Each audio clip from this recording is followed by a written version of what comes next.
ગુજરાતીમાં એક કહેવત છે કે બકરી કાઢતા ઊંટ પેઠું. એટલે કે તમે બકરીને દૂર કરવા માટેનો પ્રયત્ન કર્યો તો એ જગ્યાએ ઊંટ આવી ગયું. મતલબ કે નાની મુસીબતમાંથી છુટકારો મેળવવા માટે તમે જે કંઈ કર્યું એના હિસાબે નવી મુસીબત કે મોટી મુસીબત ઊભી થઈ. મેડિકલ સાયન્સમાં પણ આવું જ છે, જેને આઇટ્રોજીનેસિસ કહેવામાં આવે છે. આઇટ્રોજીનેસિસ એટલે મેડિકલ સાયન્સના હિસાબે ઉત્પન્ન થયેલા પ્રોબ્લેમ્સ, જેને આઇટ્રોજેનિક ડિઝીઝ કહેવામાં આવે છે. કેટલાક રોગ આપણને હોસ્પિટલ કે ડૉક્ટર દ્વારા ભેટ મળે છે, જેને તમે સાદી ભાષામાં ગિફ્ટેડ ડિઝીઝ કહી શકો. કે ભાઈ હું હોસ્પિટલ ગયો હતો ત્યારે મને આ તકલીફ હતી ને હું ઘરે આવ્યો ત્યારે મને નવી તકલીફ ઊભી થઈ, તો એ આઇટ્રોજીનેસિસ કહેવાય. કે બકરી કાઢતા ઊંટ પેઠું. નવી મુસીબત લઈને તમે ઘરે આવ્યા, તમને કંઈ ઇન્ફેક્શન થઈ ગયું કે પ્રોસિજર કરતાં કંઈક પ્રોબ્લેમ થઈ ગયો તો એ આઇટ્રોજીનેસિસ કહેવાય.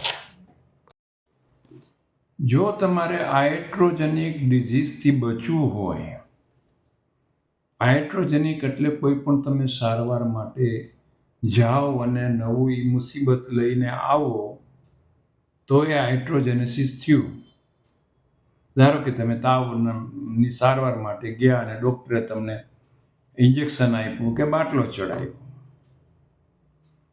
વર્ષો પહેલાં અમેરિકાના નોવાર્ડ સ્ટેટમાં મલ્ટીડોઝ વાયલમાંથી ઇન્જેક્શન આપતા 4,000 લોકોને ક્રોસ ઇન્ફેક્શન થયેલું.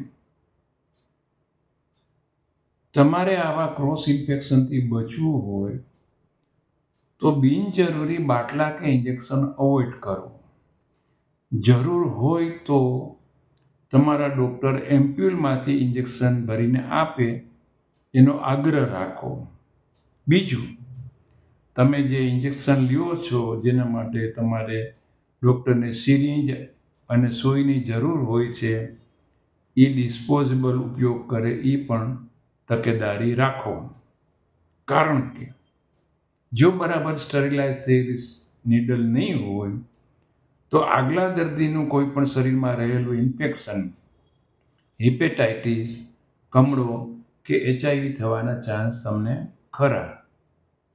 તો આ એક જાતનું આઇટ્રોજીનેસિસ થયું. બિનજરૂરી સારવાર લ્યો છો અથવા તો જરૂરી સારવાર લ્યો છો પણ તકેદારી રહેતી નથી અને તમને કંઈક નવી મુસીબત ઊભી થાય છે, તો તમે એમ કહેશો કે બકરી કાઢતા ઊંટ પેઠું. તમારે જો બકરી નહીં કાઢવી હોય, ઊંટને પેસવા ન દેવું હોય તો સાવધાન રીતે જરૂરી ટ્રીટમેન્ટ યોગ્ય જગ્યાએ લેવી. ઘણીવાર દર્દીને હોસ્પિટલમાં કોઈ કારણસર દાખલ કરવામાં આવે છે કે હાર્ટ એટેક આવી ગયો હોય કે બીજું કોઈ. ICCUમાં ઘણી જાતના દર્દીઓ હોય અને ક્રોસ ઇન્ફેક્શન થતા હોય. પછી એક્વાયર્ડ ક્રોસ ઇન્ફેક્શન કે ન્યુમોનિયા, હોસ્પિટલ એક્વાયર્ડ ન્યુમોનિયા હોય, તો આવા બધા ઇન્ફેક્શન થવાના ચાન્સ ખરા. જરૂર હોય તો હોસ્પિટલમાં દાખલ થાવ, પણ બિનજરૂરી હોસ્પિટલાઇઝેશન્સ અવોઇડ કરો. બિનજરૂરી બાટલા કે ઇન્જેક્શન કે લોહી ચડાવવાનું માંડી વાળો. કોઈ પણ સારવાર લેવા જશો અને જો કંઈક નવું આવશે તો તમને એમ થશે કે ડોશી મરી નહીં અને જમ ઘર ભાળી ગયો. મતલબ કે માજી મરવાના હતા, યમરાજા આવ્યા, માજી મર્યા નહીં, યમરાજા બીજી કંઈક નવી મુસીબત આપીને ગયા કે બીજા કોઈને ઉપાડતા ગયા. એમ તમે પણ જરૂરી સારવાર લો પણ બિનજરૂરી પ્રોસિજરને અવોઇડ કરો. ઘણીવાર પ્રોસિજરથી નવી વસ્તુ ઉત્પન્ન થતી હોય છે. ઘણા બધા જે રિઝલ્ટ આવતા હોય છે, એકલા અમેરિકામાં જ દર વર્ષે 2.5 લાખ લોકો આવી રીતે હાઇડ્રોજેનિક ડિઝીઝની મુસીબતનો સામનો કરે છે અને ઘણા લોકો મરી પણ જાય છે. આજે ધારો કે તમને કિમોથેરાપીનો ડોઝ આપતા હોય કે તમે લાંબો સમય સુધી સ્ટીરોઇડ લ્યો છો, તો સ્ટીરોઇડની સાઈડ ઇફેક્ટ આવે, તમારા હાડકાં પોચા પડે, તમે પડી જાઓ તો તરત ફ્રેક્ચર થઈ જાય. એટલે આ એ બધી વસ્તુને લોકોને ઘણીવાર ખબર નથી હોતી અને પછી નવી મુસીબત ઊભી થાય છે.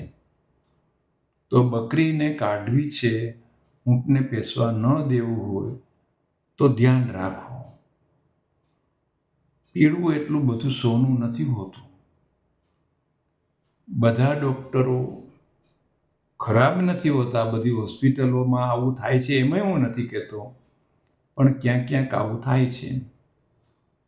5થી 30% લોકોને આવા પ્રોબ્લેમ ઊભા થાય છે.